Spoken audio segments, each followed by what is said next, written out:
General President, General Secretary, Treasurer, brothers and sisters, I would like to thank you for the honour of inviting me to your historic convention celebrating 100 years of your fantastic union.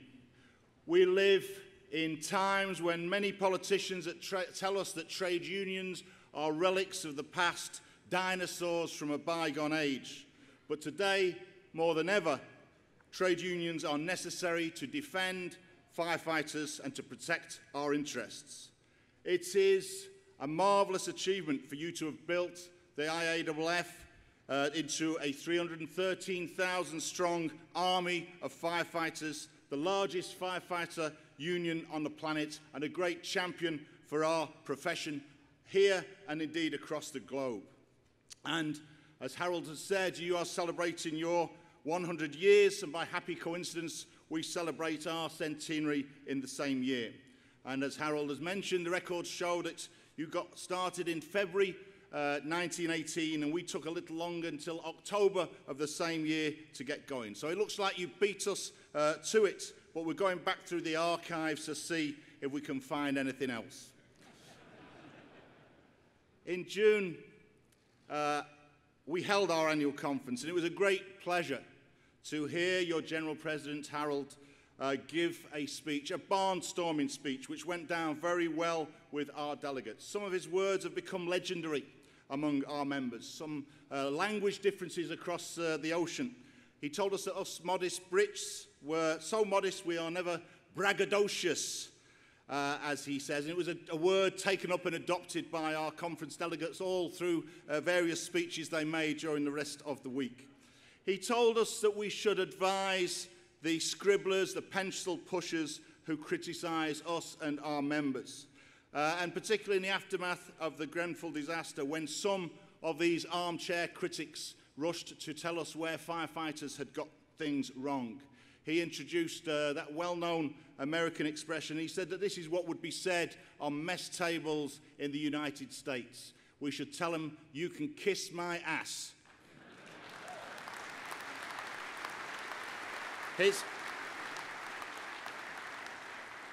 His speech at our conference, and I hope my words today, will underline the strong bond of solidarity that stands between us and unites us as firefighters wherever we work. For our part, I want to say that we admire and respect the organisation you've built. And our union, the Fire Brigade Union, has paid careful attention to the work you've done in many areas on the issue of cancer. The work that you've done to win presumptive legislation. We've learned a great deal from your work around wellness programs, around firefighter fitness, about mental health, and of course the scourge of PTSD that affects so many of our members in all countries.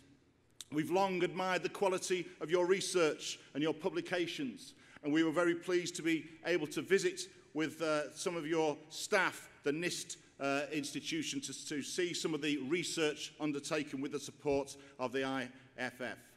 And we hope that you can also take some of our experience too. The fact that we have maintained national collective bargaining almost uniquely among British trade unions across the entire UK and maintained national standards in many areas, hard fought for and hard defended today. We've largely kept the privateers and vultures out of our public service in the Fire and Rescue Service in the UK. And at this time of our centenaries, we should reaffirm our desire to unite firefighters across the globe, to support firefighters wherever they work, and to level up to the best conditions and the best standards, working to international standards based on best practice and best research. Now I want to spend a few minutes just looking at the Grenfell Tower fire, if I may. The worst fire in the UK since the Second World War in terms of loss of life. And you will recall that that fire engulfed an entire residential block of flats in central London. And despite the incredible intervention of firefighters and our emergency fire control staff, who saved many, many people in that building, tragically 72 people lost their lives. And it is worth commenting that that apartment block exists in one of the richest parts of London, one of the richest cities in one of the richest countries in the world. You can walk literally down the street from Grenfell Tower and you are in the midst of some of the most expensive real estate in the entire world. That's the contrast that exists in that part of London. And many people, like I've been asking for a year, will be asking, how can this even happen in such a place in the 21st century?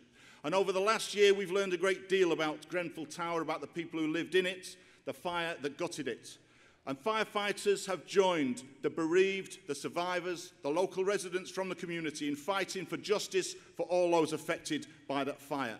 Each month, our members join the local community in a silent walk around the affected area. And it is indeed one of the most powerful events I've ever attended, to see an entire community stop silent as a mark of respect for what happened. And it is also remarkable to see the support, indeed the love that exists for the firefighters in the local fire station in North Kensington, the first people to attend that fire. Now, the government has established under legislation a public inquiry into the Grenfell Tower fire.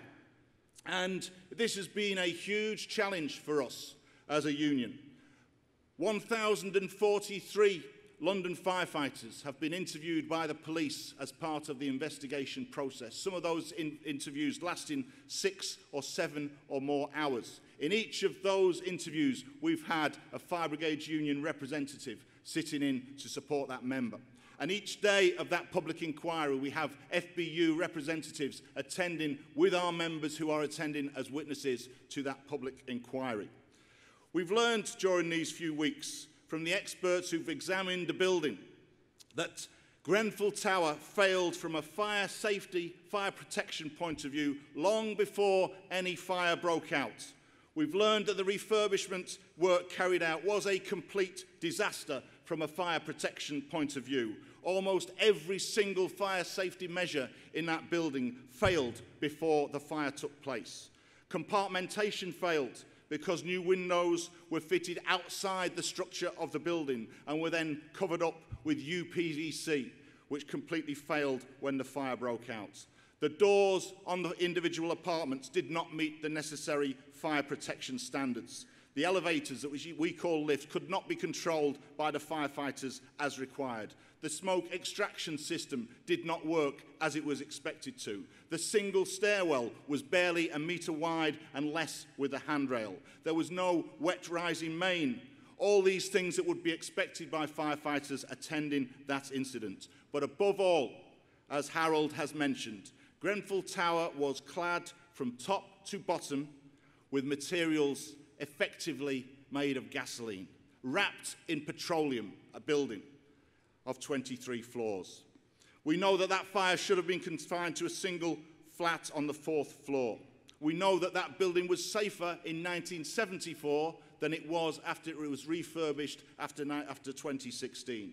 We know it took just 12 minutes for that fire to spread from the 4th floor to the 23rd floor at the top of the building. It then spread over the top of the building, which was also covered in flammable material, and spread down the other side of that building. We know that as the fire travelled up, across and outside of the building, it re-entered the buildings and the individual apartments within it. And within half an hour, many floors had become smoke-logged. And at that time, only 20 firefighters were on the scene. And within 45 minutes, the smoke logging was so bad that the evacuation down that single stairwell had become almost impossible. And still, there were barely 50 firefighters on the scene. So let's be clear.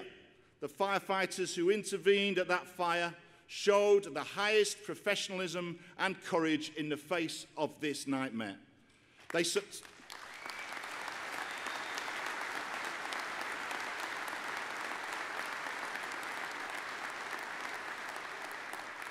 Firefighters went about a concerted rescue effort for many hours and saved many, many lives.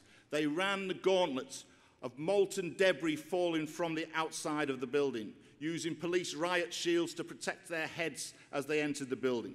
They re-entered the building multiple times in breathing apparatus. They carried out the old, the sick, the injured down flights of stairs. The stories that are emerging from that public inquiry are truly humbling, harrowing, and remarkable.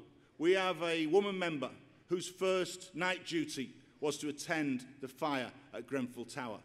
That's something to look back on in your career. They went beyond the call of duty to do everything possible to save lives.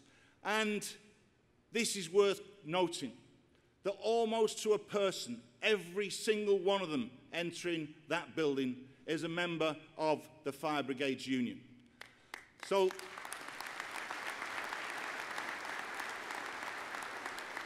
as I said at an event just 3 weeks afterwards, when we hear the press attacking us as troublemakers, militants, radicals, or whatever it is, because we want to protect our pay, or we want to tell them to stop stealing our retirement pensions, then we should point to those people queuing up in their breathing apparatus to enter that hellhole and say, that's what union members look like.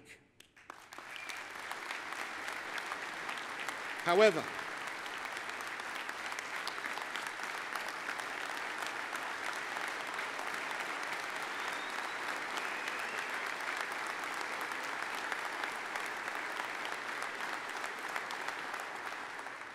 some have said the scribblers, the pencil pushers have seemed to have believed that firefighters could have got more people out once the fire spread up the building. They seem to believe it was possible for 20 or 30 firefighters already engaged in a major firefighting operation could somehow evacuate 300 people in 15 minutes down a single smoke-logged stairwell. But the issue is bigger than this. Why is it that the first people on the witness stand are the firefighters? Why is it that the first question being examined is that of firefighting operations? Why have we not had up first the people who took the decision to refurbish that building in that way?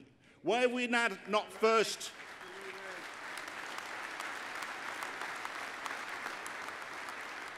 Why have we had not first the people who put flammable material right round 23 stories of an apartment block?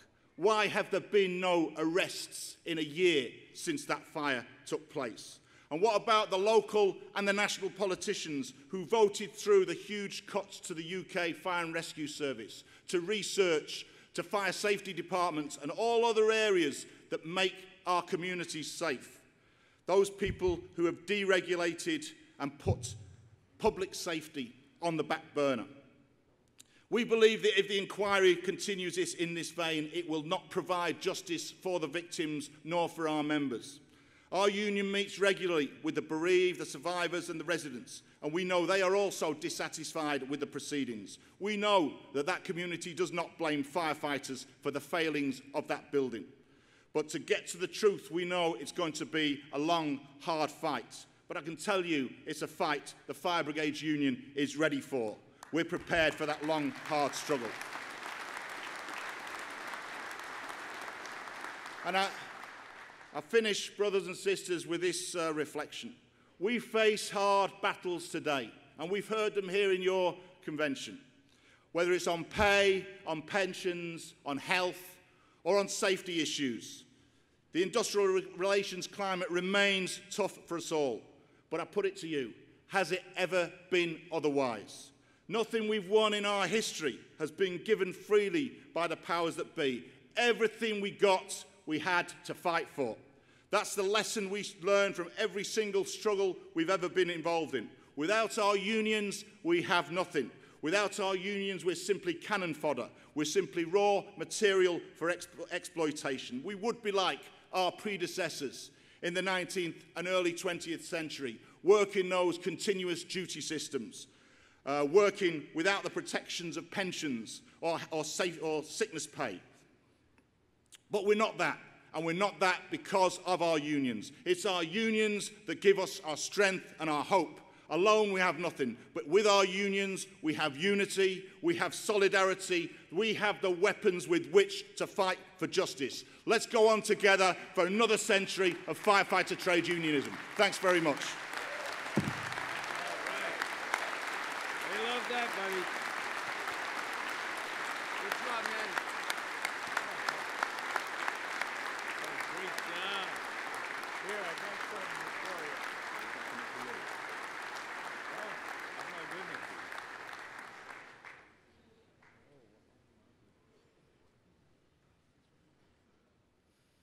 Now, it is the centenary year of both organisations, and we've brought a gift to commemorate your 100 years. This is a statue. It's based on a famous British fire service painting called Saved. It's a Victorian era painting. In it. The original painting stands in the Fire Service College at Moreton-in-the-Marsh.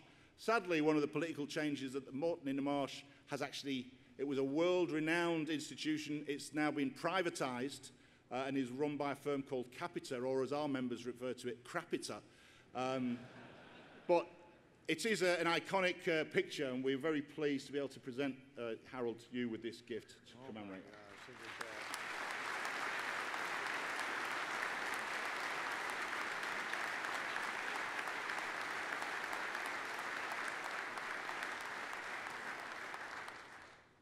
Well, Matt, we got a little something for you.